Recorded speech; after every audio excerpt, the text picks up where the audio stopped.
Hello, Dominic. Hey, Jenna. Hey, do you like? I'm first of all, I am showing up as my fully authentic self. I am in overalls and like a no sleeve t-shirt and no makeup, and like this is just raw, honest Jenna. And I am raw and honest because I am just sweaty and no, I have just my t-shirt. Well, not t-shirt. I have a sweatshirt. No, sweatshirt. What is this? It's a shirt. Listen, we're just Be what grateful we're for that. wearing You do doesn't not matter want to because see. again, this is a podcast. But the point is that we're showing up to celebrate 20 episodes as 20 our, episodes. I know, our honest selves. And so with that, we're gonna start the show. Hi, I'm Jenna, And I'm Dom, and we're both award-winning journalists. who've recently been laid off. Our industry is experiencing a seismic shift, and it's shed a lot of really good journalists. So where does that leave us? Well, we're definitely laid off. And we're looking for new jobs, looking for what's left of the industry, and what to do next. And we're looking at all of it. So if you're a fellow laid off journalist, a working journalist, or someone who admires the craft, we're looking to build community. Develop new skills, and try to figure out what just happened. Welcome to Laid Off and Looking.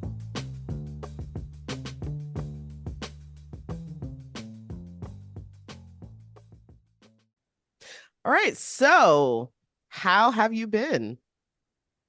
I've been good. I'm tired. Well, yes, that's and that's like I think the biggest thing around I would say the biggest subject. By the way, I still have allergies. I didn't overdose myself with Benadryl like I did for the last show. So I'm Right. not like all Benadryl high, but like my nose still itches. You sound much better though. I can breathe. As I still try and fix my microphone. It's Do you like still like that?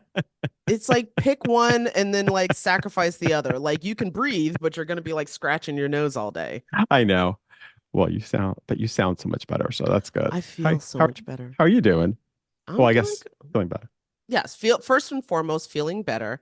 And yeah, like I mean, being tired, I think first and foremost is the realization we are in month 6. It's been 6 Yeah. months since we were laid off, Hmm. and it's I didn't really realize it until I sat down and thought about it. So, sorry, I need a tissue.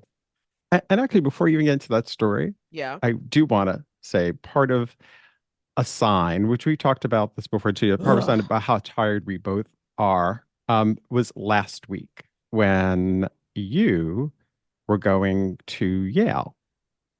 Oh, that's Uh, right. Oh my God. I can I guess it was actually 2 weeks ago. Well, yeah, almost. I guess a week and a half ago, whatever it was. whatever. It was before, I'd in the love you to tell before. this story of because I just want to set the stage here. So months ago, you had told me that you were going to be partaking in an event at Yale University. Yes. And super, that's amazing. And I was so excited. And you had said sometime, I guess it was around Memorial Day week. And my thing was, I remember one day, Jenna was like, "Oh, it's actually I forgot. It was a week and a half ago of like the past Thursday." And I remember you telling me, "Oh," and I was like, "Oh, that's weird. I thought it was a Friday. I thought you had mentioned a Friday." And then you're like, "No, no, it's Thursday."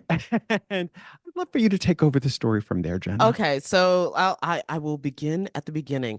First of all, the headline, yes, I spoke on stage at Yale, and that was super awesome. And a big thank you to Naomi Lewin, friend of, I guess, friend of the pod, but definitely a friend of mine. We worked together uh for a while, and so I was just very, very, very honored to be plucked and asked to go. Now, here's how the story back up.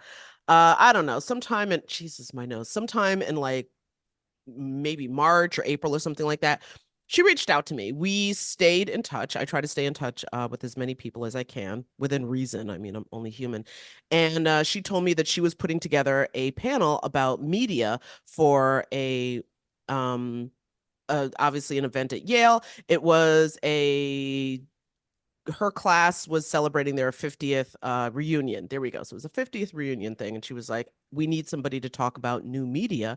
And you immediately came to mind. And I was like, oh God. And then of course all of the like imposter syndrome stuff immediately started to kick in. Like, am I really the best person to talk about media, especially new media? Like I really traditionally I've worked in, I worked in radio and I worked in television, etc. But I dabble into social media, but am I really the best person? But then I had to like sort of check myself and be like, no, Jenna, you are perfectly capable of addressing Of this issue. course. Exactly. My We all, imposter syndrome yes, can be it can be persistent. yes. There we go. Okay. So she asked me to do that and I was like, absolutely yes. And so time goes on and she told me what the date was. Um and so time goes on, and for some reason, I got it in my head because it was basically at the end of May. And Hmm. I associate the what marks the end of May to me is Memorial Day weekend. Hmm. And so initially, God, my nose. I just put it in the back of my head. Like I did put the date that she had given me into my phone, but I put the whole thing in my head as Memorial Day weekend. Now, what I forgot or what I didn't really realize even until this year, so I was like today years old when I realized Memorial Day weekend is a floating holiday. It's another one of those fun floating holidays that can be, and it's like the last Monday in May. Um, which makes sense, but of course, the last Monday like can come when there's still another 6 days left in the week, which is what I think it was this year. So Memorial Day weekend came a lot sooner than I thought it did. And that's when I, of course, checked my calendar in a panic and I was like, oh my God. And then it was like, no, I don't have to go Memorial Day weekend. It's next week. But the date that I had in my phone, in my calendar, was for a Thursday. And so I just, didn't question it, whatever, got dressed, got ready, got in the car, drove out to Yale. And Yale's not that far away from me. I'm in the Hudson Valley, so it's about the distance between me driving to New York City. We're talking like a shade under 2 hours, no big deal. But the point is I get out there and then the building that where this was supposed to be taking place was locked. There's nobody on the streets. And I'm like, what is going on? And I stop one of the security guards and she's like, I can't let you into the. Anyway, the long story short is that I go back and I look at my phone and or the email that I had gotten. And even though I had the date right, the day was for Friday. Because I remember thinking, like, Thursday's a weird day to have this, but you know what? It's not my 50th anniversary. Who knows?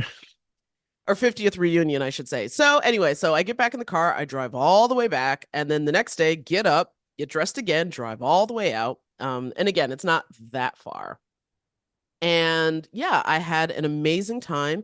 The audience was really cool. We ended up talking more about journalism in general. I mean, I did as much as possible try to bring up how the way we consume media, which we've talked about a lot, has Hmm. changed significantly. And so that's forcing a lot of businesses to change their business model on the fly, which is never a good way to No, do something like that. but So, but I had an amazing time, and that's like I said, I great. met some really amazing people, and I'm super glad that I drove out to Yale twice. Yes. But I just remember I just remember getting a phone call from you when on your way back from that Thursday and yeah. being like, Tom. Oh my God. I mean, it's one of those things that like, oh, this only happens to me. And I No, know it also doesn't. that's not true. It happens It, to everybody. yes, but it was a good thing because remember we were talking. I was like, at least you made it there. At least you didn't miss it. That would have been the bad part if you would have been like, oh, I Actually, that totally would have been the forgot. really tragic part is if I missed Yes, it. And as I, told myself and I told everybody afterwards, I was like, hey, at least now I know the way. yes, you do. Yes, you do. So, you got to find the bright spots. But yeah, so that was a big plus for me. If you follow me on social media at all, you would have seen I posted about it and again, I had a great time. That's great. That's great. So, of course, 20th episode, kind of a big deal that we, of course, I think we've really stayed with this. It's been an amazing experience staying with the podcast and really doing, yes, I know. What's that look? What's That that look look? that look is like I mean, here's the thing. We both know content. Although there's a whole lot of stuff around creating content that when you are in a fully staffed Hmm. organization, There's a bunch of different jobs. Now, Hmm. when two people have to do all those jobs, oh my Yeah. God.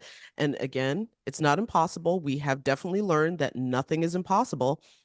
But yeah, this is That, I now understand why sometimes when people try to take something like, a podcast up on a whim can get completely overwhelmed and give up. And I'm super proud of us that we've stuck with it. But even as two media professionals, we both were just like, oh my God. well, yeah, it's like we've discussed this, in the sense of like how much work this is, booking guests, thinking of each week of trying to think of a new topic.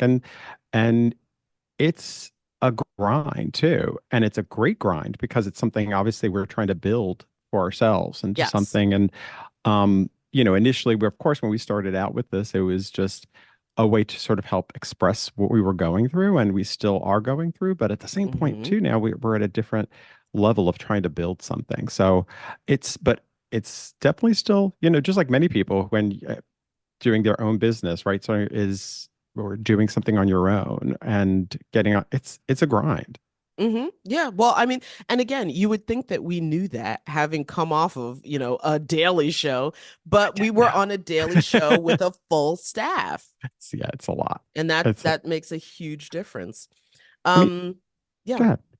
Oh no, I was just saying that literally is a huge difference when there's like, a group of maybe 10 or 11 people working on something versus two people just trying to churn out something every week. And that's on top of, by the way, us both still navigating our own unemployment Hmm. journeys, Hmm. still trying to figure out, how we're going, like, I'm doing little side hustle things here and there, Hmm. like, and then of course just, the emotional whatever of what this journey has been, processing the loss of something that we were both incredibly passionate about and, also processing the loss of well, the financial security that comes with a steady paycheck. Hmm. Like there's a lot of emotional loss to process in addition to being like, okay, so here's what we're going to do. Oh no, for sure. It changes the way you see certain things. And I think how the industry is changing too starts to it, you start to reevaluate about, where do you what's next? Um, what do you want out of, I mean, I guess that's my thing too, like leading up to this, like so far we've done this, obviously, of course, now we've done this for 20 episodes. It's great. Like what have you, I guess, what has this experience taught you so far, both like professionally and personally? What have you taken from it? um I have taken from okay. Here's one thing that like I still struggle with. Hmm. Um and I guess I'll ask you in real time here. Go Do ahead. you consider me to be a type A person? Do I consider you to be a type A personality? I mean, it's interesting. I mean, I think I think you are, but What? not what? So I okay, I'm But perplexed. not in it, but not in the way I think that sometimes you see, you know what it is? It's interesting. It's like some type A personalities, there's a negativity that's attached to it. People can Yes. try to attach a sense of um being kind of like, I don't give a shit. I'm just gonna do whatever I gotta do to get and that's not you. Hmm. You get very excited about certain things. And with that, there's a passion. Yeah. And I think that passion leads you to want to do something with that. So you are you have a lot of the positive for me. Yes, you're a type A personality. You're somebody who likes to get things done and you have no problem stepping up and leading and moving ahead and taking a chance. Um, but you do it, you always do it with such grace, I believe, and care. You know what I mean? Like you're not the That type of, might be what you just said, might be what I've always, because I associate type A personality with an abusive personality. and Because in that's my not you. mind, Yeah. I'm just like, I am no, if you think I'm type A, you have no idea what Yeah. a type A person is. But you have the best qualities of that. That's why when you said that, when you asked me that Uh, question, it's like, yes, yes, but not in an offensive but not in an way. offensive way. Yeah. I mean, no, there are people when you hear them say, I'm a type A, and there are people who are like, I don't want to be around those people because they're terrifying and they look like that's Exactly. not you. That's Okay. not you. So you have, yes, you're a type A personality, but in all the best ways. Okay. All right. Well then, all right. So To answer your question then, and I just had to ask that because I had heard that from like, I don't know, like the fourth or fifth person, like just randomly, and like blah blah blah blah blah, because Jenna, you're totally type A. And I'd be like, where are you people getting this from? But I will say, side note to the side note, as my therapist once pointed out, is that people who genuinely are either control freaks or, meticulous or type A or whatever will rarely ever self-identify that way because apparently we all think our behavior is normal. Which in my mind, I'm just like, no, but if you want to make something happen, you got to make it. Anyway, all right, enough of that. So what I have learned is I think that I have learned a lot about, you know, when I say leadership skills, I don't mean to say that in the sense that like I am totally in control. I'm not saying it that way. I'm saying leadership skills in the terms of what exactly that requires. Hmm. How, there's so many things that I've learned that especially about communication. Like, how do you disseminate information? Because there's a lot of things, again, when you're working with a fully staffed out organization or Mhm. even, a team or something like that, that, yeah, that they need to happen, but because it's somebody else's job, it's not something that I would think to communicate. There's things that I've learned about that. There's things that I've learned about, even I guess with my type A person, but still like time management for myself. Um, which actually I think is just a big thing in general for as a, you know, jobless person. And that is, I at least need to be able to function. I need to have some sort of like a schedule or some sort of rhythm about my day. I can't just be out there floating in the ether, just kind of whatever. Um, some people can do that. I absolutely cannot. And just the importance, at least for me, of having like some sort of schedule or rhythm to my time is just so necessary. So yeah, those are some of the big things that I've learned. And uh, How about you? um, I think I've learned about myself, well, the ability to sort of speak up more and sort of putting myself out there more with this. I doing a podcast has always been in the back of my mind. We both, I remember years ago when we first started, we both worked on one together for our show at the time, and we both loved podcasts, and that was a lot of fun. I've always had a great love for it, and always wanted to be part of something of this universe. So, but at the same point, I always had kind of reservations, about my own. It's like when we talk about the imposter syndrome aspect and what is my voice? Where does it really fit in? Do people even want to hear my voice? And so, I mean, I this is really do. how. Thank you. But that's really, and I know I always remember just like when we first started this, you were like, Dom, like we're doing it already. We were talking on the phone after we had been laid off and we were talking about just our situations and what's going on in the news media industry and kind of, I remember you were just like, but we're doing it already. So why not record it and with that, it opens this it opens this door to really understanding that you can do, I mean, you have to walk through that door. You have to take the chance because you have no idea where it's going to lead next. It allows you to have more and more experience of being able to speak with other people and kind of build your confidence level up. And I I love the fact that I love how we work together on this, and I love you. I've told you like you've helped me so much in terms of personally, building up my confidence in that way. Even when we go out and do things that are different that I know are outside of my realm of comfort, like just go when we a couple of weeks ago when we went to the event for the Media Mixers There event, we the go. Yeah. episode last week.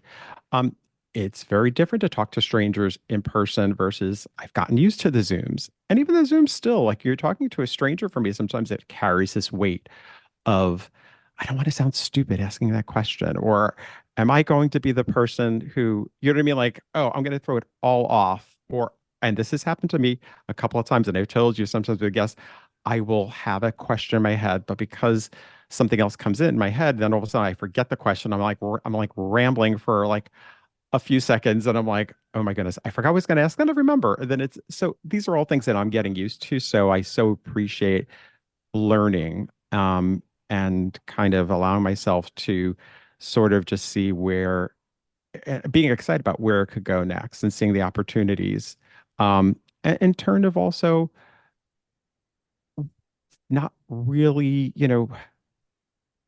not being really 100% sure what is next. This industry, as we've talked so often, is in a really, um, it's in a really tough Precarious. place right now. It's a Yes, nice yes. way to put it. I mean, but it's good. You just have to find your place in it, and I feel like that's my journey right now is finding out, and this has been a great place to land. And that's what I've really been enjoying is being able to do this with you and sort of we've talked too about trying to do different things and kind of it was interesting a couple of weeks ago. This is no, it was last week. We were about to do a meeting with someone on the phone, and uh, we had not been aware that it was the uh, Trump, the decision for the Trump hush money case. Oh, I know. First of all, can I just interject and just say how much of a milestone that is that neither one of us even knew it was the verdict that was coming up? It's like we knew that he was still. I felt like that. I felt like that case had been going on forever. So it was just sort of like it was completely fallen out of my, which is obviously for the two of us, we worked on a show which was a daily news show, so that was something we always were aware of. Oh, exactly. Like a year ago, my brain would have been hyper tuned into it. And being able to react at the last minute, if it wasn't for that day, it was for the next day, and it was then the guests and what angles are you taking, and it's a fun, there's a lot of energy that goes into it. Oh, But totally. and I just remember the both of us were in the call, we were like, Trump verdict. We were like, the verdict's in, like, oh wait a Well, I minute, mean, in that's all right. fairness, the jury did deliberate for like maybe I think it was like 9 hours or Yeah. something incredibly short. But at the same time, we both, I think, were just like, wait, so we're done already? Like neither one of us was paying that much attention, and I'm very proud of both of us for that. Yes. Yeah. And I think it's kind of, I mean, this experience too, um, having a little bit of a, for so many years of being in that kind of energy, because it does take a lot. I mean, as exciting as it is, and as much, it also is really, um, it can burn you out. And I think that's what we've talked about on here too, just how real burnout is. And it's nice when, I mean, that was a nice aspect of this was learning how to let go of some of that and not be so burnt out from it all. Because the news is always still there too. It's still Mm-hmm. happening. No, it's still happening. There's like obviously, an adrenaline rush. Like news breaks. Like if you're in a partially staffed or fully staffed newsroom, news breaks, man, and like the adrenaline just goes up. It's like, and hopefully you're in a place where, while it might be a little chaotic or whatever, everybody has a job, everybody knows what their job is, Hmm. and like it's like the whole place just comes alive and is humming Hmm. like a well-oiled machine or Yeah. like a beehive or something. And then, when it's over, say, like so the news has broke, it's been broken, and all of the, the immediate reactions, as much as we can like in the moment contextualize, all the people that we can interview, the, in real time commentary from, witnesses or people who were involved or whatever, when all of that's done, it is a crash when you're done. Like because your adrenaline comes back down, except I feel like it drops lower than it was before the Hmm. news broke. And yeah, that it because like then the next day you would come into work and you're just like, oh my God. Like just exhausted. Yeah, and you don't really, and I listen, I can only speak for broadcast, as I've never worked in print, Same nor here. radio. So I don't know what it's like when you're working in breaking news on television. It is you just it's nonstop. And that's the thing. It's the fact that even when you think you've gone through a number of, stories, and there have been plenty of times over the years where it's like you have two or three breaking stories happening within the same week or over a month, and you're working weekends, and that's Oh part of your yeah. job. The only thing is you just never really have that opportunity to recuperate Yes, you and don't really, you live at like fight or flight the whole time. the whole Another time. thing that I was gonna say is when it comes to working, so there's a phrase at least that I know we used in radio. I don't know if they use it in television as well, wall to wall. Oh yeah, wall to Okay, wall yeah, coverage, you wall to mean? wall coverage. Okay. Yeah. God, I'm gonna sneeze. Blush. Is there another one? Okay, that was two. We're done. Okay, anyway, so wall to wall coverage and yeah, it's you're living at like, and that in and of itself is physically exhausting. And on top of that, when you have multiple breaking news stories, you you don't really get to process anything because No. you're constantly just trying to make sure that the news feed is being fed because you're going live now, now, now. Again, it's exhilarating, but it can also be exhausting. It and it can, especially when every year there's, I think of over the past like 9 years, especially, you know, between elections. Every year Oh there's a God. exactly. Every year there's a presidential election, and then, state elections. And then, I mean, we're here in New York, so every year felt like each summer I was preparing for a different big election happening. And you Mayoral just, elections. I mean, yes, that in New York in and of itself is just like, oh my but God. you really do burn out without even realizing it. So, um, that's a reality of it too. And guess what? Sometimes you just don't have, obviously, that it's the field we work in, right? Every field has, but I feel like of course, every industry has this kind of thing going on where, you can burn out. And I think we all try to figure out ways to balance it. And this time has really been interesting, not being part of this cycle that way, and detaching from it a little bit. Allows you to One see of things a little differently. Yeah, one of somebody mentioned to me because initially, and this would have been, I guess, maybe back in like December, because news breaks all the time, even during the holidays. Hmm. And I can't remember what it was that happened. It was something very hyper local that we would have covered. And I remember just like, oh my God, like I saw the news flash, and then the first thing that crossed my mind was like, oh my God, so like this would be the person to talk to, and this bit, and somebody's got to make sure that they ask this question, and this is like really important to contextualize the story. And I think I casually tweeted about the fact that like I had that reaction, and then I had to stop and remind myself, no, you don't have to do that. At Hmm. least you're not doing that right now.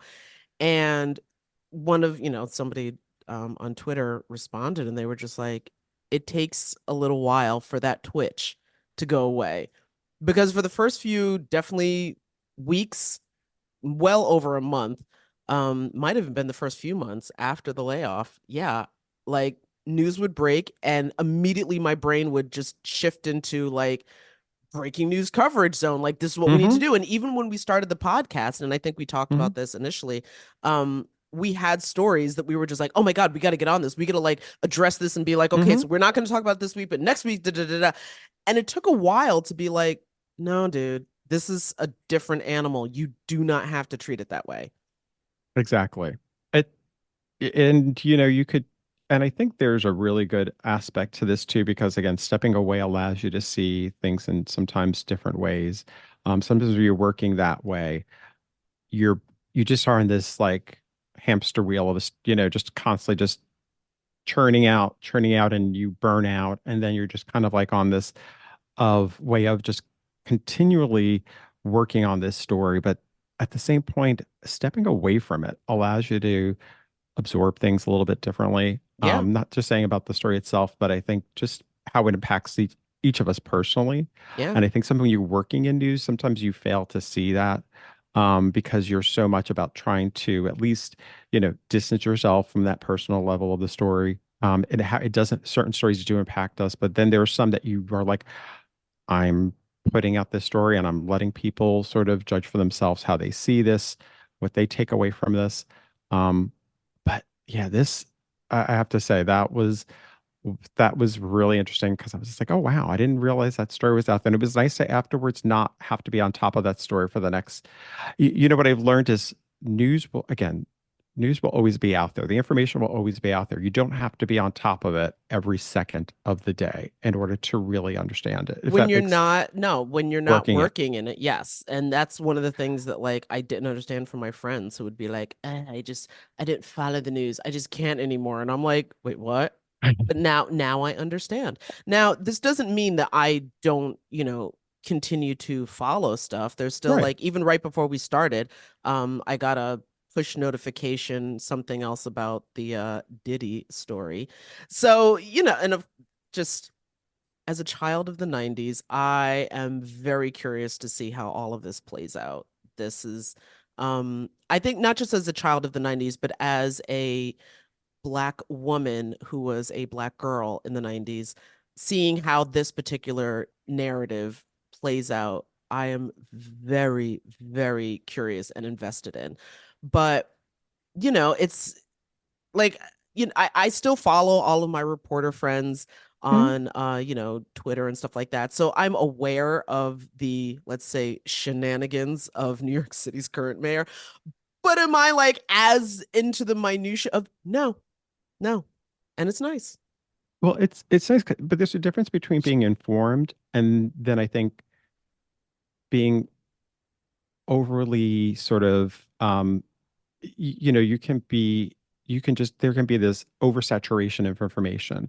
And I notice this happening sometimes when you could be out there and you it's like how we get sort of caught up in our whether it's on social media or if it's anything else, you can just keep looking into stories and you keep going on and on and on. And it doesn't really it's almost like you do need that step that way to just connect for a little bit because or else what ends up happening is you get frustrated. You become angry because then you start really absorbing the story. So I think there's a good way of balancing that, of getting the information, but also being able to live life and do other things too, having a balance in life Well, I with mean, that. for regular people, I absolutely regular people. For civilians, I'm Civilians, yeah, you so go. oh my God, so terrible. But I really don't know how that works if you are a I know. news professional. I really don't know how you find that balance. It's a tough, It yeah, but that's where you sometimes I think people do need that. Even if you are in the profession of news, you do need that break sometimes. You do need oh, to step away a little bit to completely. have that balance. You know what I would love the option of is if you could step away. You're still working, but maybe you're covering a different beat. Yeah. Like you're covering like instead of like I know you're really big on movies and Mhm. pop Um, and I mean listen, and pop all of culture, us yeah. are I can't say like, oh, you're into pop culture. All I of us are know. into pop culture. It's just to different degrees and what aspects of pop culture are Right. you invested in. But like for me, I would love to be able to, like maybe step away and focus on something different, like Right. fashion. Now, I Mhm. want to be very, very clear because sorry, I'm still wiping my nose here. A lot of times when people talk about fashion, it can be maligned in a very flighty and flaky sort of way, like, oh my God, like it's some sort of like a silly young woman's thing. And I absolutely would not put it that way at all. I think that fashion journalism actually has a lot to share with us about not just the trends and why they are happening, the way that they're happening, how they're reacting to what's going on in the marketplace and in culture, how they lead culture, how they follow, etc.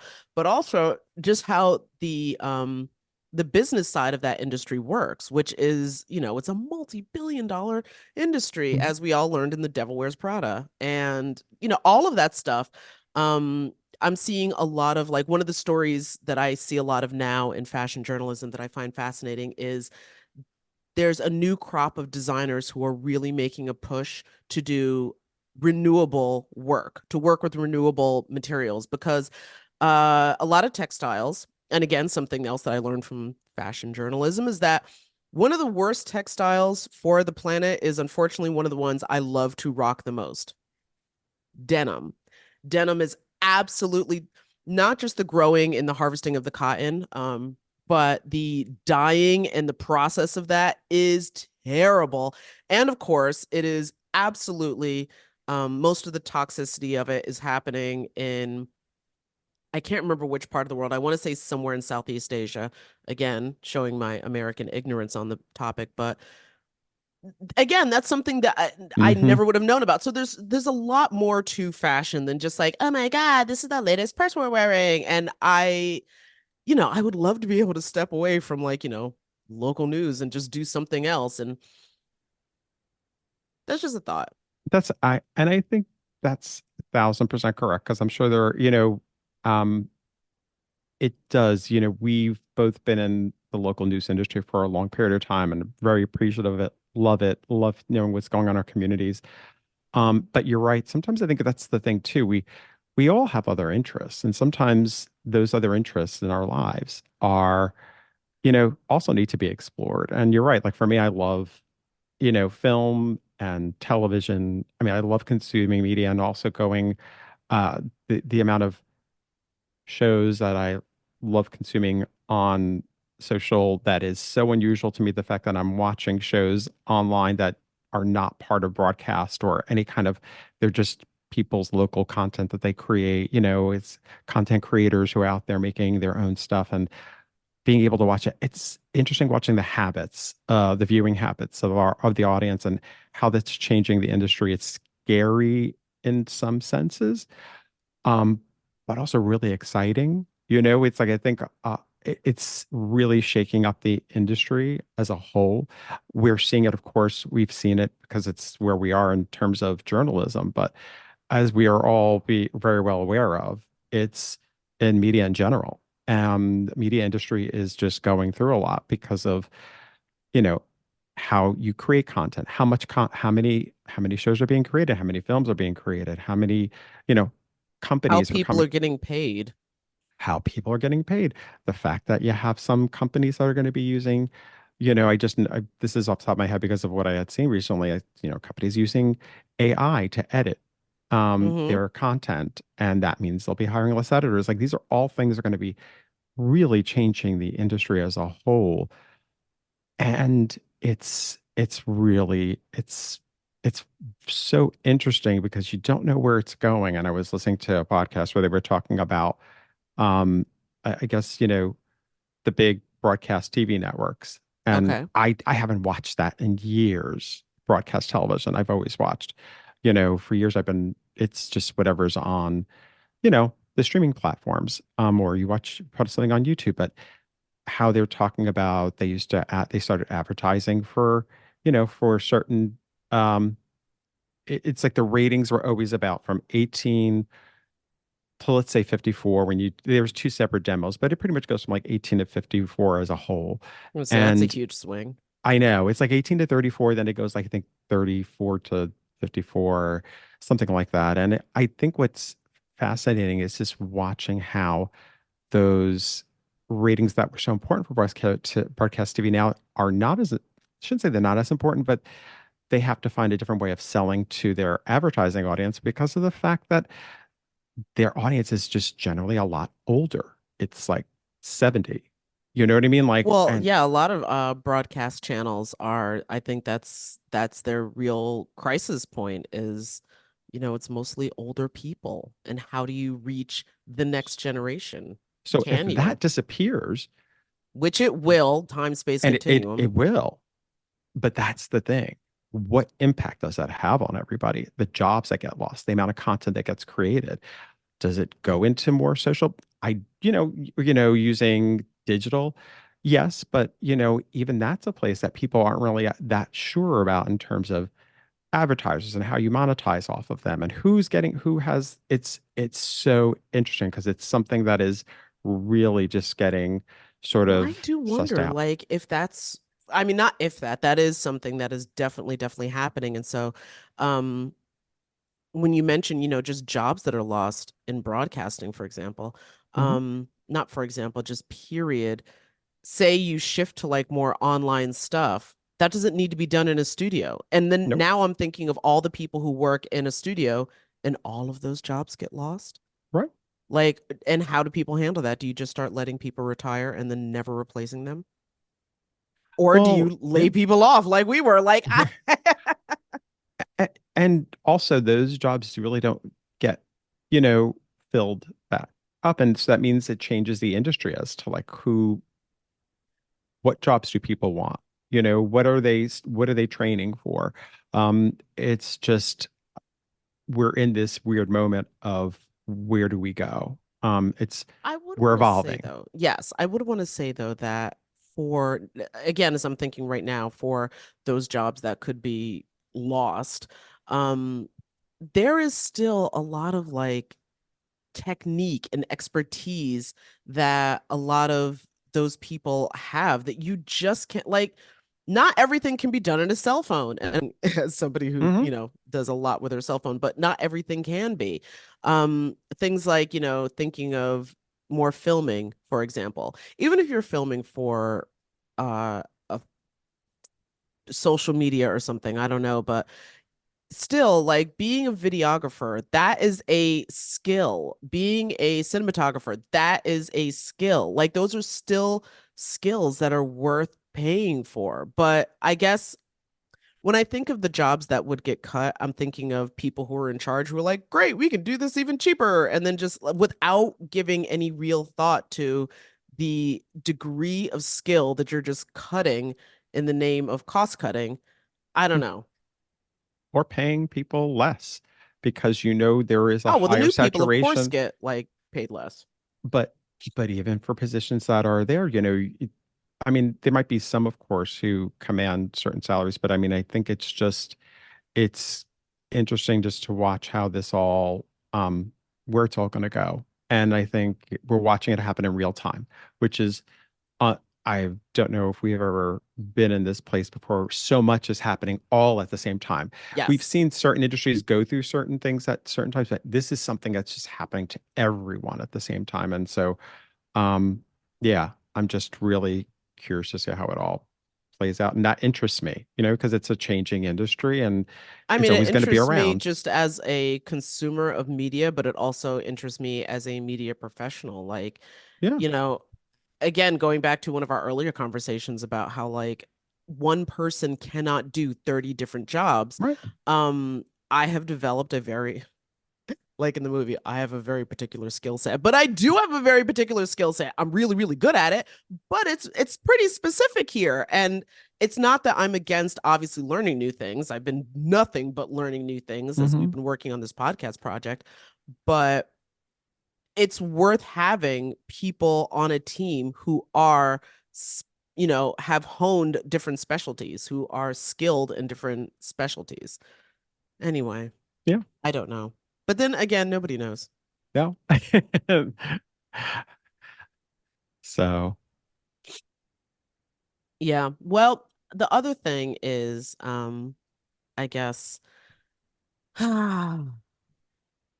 how do you see, I don't know, yourself versus your career? Because that's been the other big challenge for me. um, you mean how do I see myself versus like who I am in Well, now terms that of like you've been taken, separating? yeah, separated, you've been taken out of the last job that you had, which was attached to the career you were building, or at least that's definitely the case for me. And so, does that change your relationship and how you see yourself? Uh, This could just very much be a question for me. let me hear what you have to say first. Maybe that'll. Oh, okay. Well, How do you see it? yes, it completely did. Like I was, and I'm still working to, work on my career. And if it, evolves and develops in different directions, that's one thing, but still very much like, I still have a clear career path for myself. And so being removed from it, while in some ways jarring, at the same time is also like, I don't know. I've been able to consider other things that I can do, which before I had such clear tunnel vision that that was never Yeah, really a question. Like, I have widened the aperture of my life. that's interesting. Okay. That's a I better, love it. I love it. Did you ever, did you have a different path for yourself before being laid off? Did you have a certain path that you saw yourself going down? yeah, And what was that? that was to continue to grow in the broadcasting arena that I was in, and perhaps to go from maybe just, local to Hmm. perhaps a different stage. Like, I still have aspirations of finally doing something at the national level. Hmm. And yeah, I think that for me is what's been different is the fact that I think this has actually given me the chance to kind of see that it's given me the chance to try and do something that was more for me and looking at wanting to be part of the universe of podcasting. It's always been something that I've loved. Even if I, I think that this has been, but at the same point, doing the jobs that we were doing, I don't really feel like I had the opportunity to try and do that. You know, you get kind of caught up in the no. day to day, Mm-hmm. and the day to day, it was always like, guess what? You woke up in the morning and, I would check in with my co-AP, Christina, and we would just go over the news topics. And you kind of just, there never was a chance to catch up, or it didn't feel that way. There probably was, maybe, but, again, when you burn out, you kind of just go on this treadmill of like, okay, doing your job day to day. Um, and being, I, I really do believe that what's been helpful with this stepping away has allowed me to kind of really see like, I love this part of the industry. I've always loved this part of the industry. I've always wanted to be part of it, but it was now there's an opportunity to kind of trying to work this out and talking about the stuff like you said, like, we're interested in. So I think it's helped me probably focus on things that I enjoy and trying to, you know what I mean? Like really seeing, Yeah. like and looking at different ways of using these skill sets. And which I think first off, I probably was thinking, what the hell am I going to do? When we were laid off, I think that was my first thing was I, I wasn't, everything was sort of, disappearing. You saw all these jobs going, and honestly, at the very beginning, you were almost in a state of shock and kind of just dealing with, Yeah. m- 100%. mourning that job and feeling weird personally too, because even though, you know, it it isn't personal, it's business, it feels personal. Okay, wait. I would like to quote Meg Ryan from You've Got Mail. When people say it's not personal, it's business, that's only because it wasn't personal to you. The person Yeah, on the laid off end of it, no, yeah, it's really effing it's personal. personal. So it's not personal, it's business. That's only because it's not personal to you. And so for Sorry, me, that's I no, no, but that's no, but that's how it feels. It's like it feels like you've been rejected, It's like it's that whole or it's not dumped. you, or yes, it's not you. It's It's not me. you, it's the It's budget. me. It's we're and I get that, but so it takes a little bit of time, and even when you do, it takes time to then sort of try to figure out, okay, well, where do like you said, you for me, not having feel like I was that focused about what was next, this gave me the opportunity to start focusing on what was next. So It taking did that step force away. me to look at my career in a very different way that I had not done before. And one of those things is that I had always, you know, in the goal of building my career, it was always about, okay, here's the skill set that I have developed and honed. How can I make that work for somebody else? The Right. question was never like, how do I make that work for me? That question never even entered my mind. I I agree. And I think sometimes that's what happens when you work um i- in certain jobs, and actually it could be in any job. It just depends on the person themselves. And I think I know for me personally, working in the industry we worked in, it was because you were working so like 7 days. You felt like you were on the clock 7 days a week. Oh yeah. And, because you'd get something broke on a Sunday, you had to work on it. Your something broke on a Saturday, you were looking at your phone. Is that something we need to cover on Monday? So you never really felt like you were able to turn it off. And therefore, you weren't really focusing on you all the time. It was about the job and it was about someone else. And so I think that's what this has given to me, being able to really start to reevaluate, yeah, other interest and see that what I'm able to contribute and seeing like, oh shit, I do actually have these skill sets and I just need to focus on those. And like you said, whether it's doing it and now it's doing it for ourselves, right? Yeah. Yeah. Which kind of Well, leads to, I think, where you're going. oh, okay. I was gonna say because we do have a little bit of an announcement, and bear with us because I wrote a very loose script. But Dom, if you'd like to Yeah, kick us off, I try to break it up so that I didn't give us each lines, but anyway, if you want to kick us off, we can start. sure, sure. So basically, just starting out, been so appreciative of everybody who has listened along the way. And it's been an amazing experience. Um, but we are sort of looking to power down for the summer a little bit for ourselves. Not taking, the whole summer off. But we are sort of, we'll still be doing an idea that what we're going to be doing actually is kind of still doing weekly episodes, We'll but definitely still doing weekly. and but doing them in shorter bites. Just more conversations between Jenna and I, just chatting about, you know, whatever is happening, whether it's something topical or something that's going on in the news, or so that's kind of like what we're looking to. That's how we're going to be doing this summer. Shorter little light narlutes too, in terms of what we're doing. Ex- Um, right, Jenna? Yeah, no, absolutely. We're just for the summer, we're just not going to be doing the big interviews like we had been for the majority of the show. Doesn't mean that we're not going to be doing that anymore because we are going to pick that back up again in August, which is when we are planning on coming back with our full 1 hour long episodes.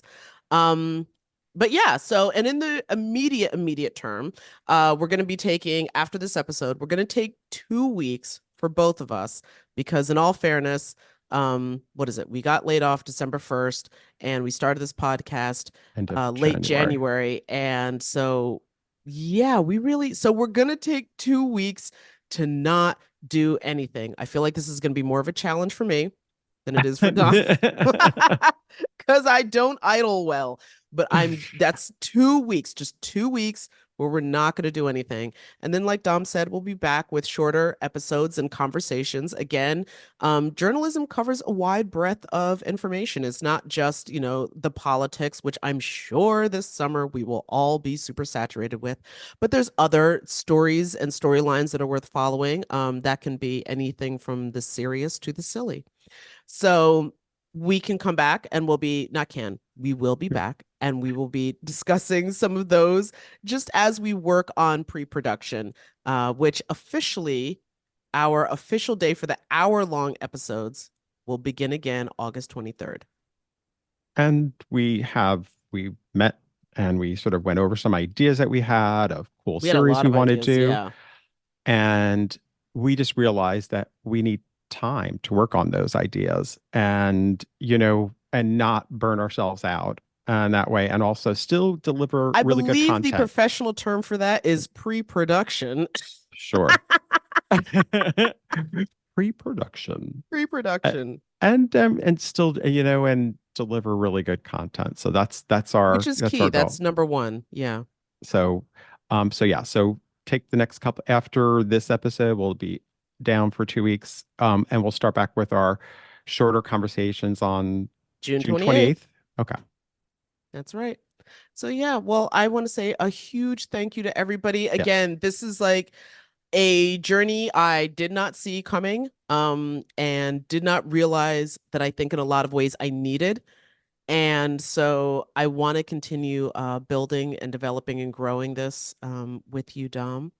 And So same here, Jenna. I'm so excited to take us to the next level and to announce certain things along the way about what we're doing, and super excited.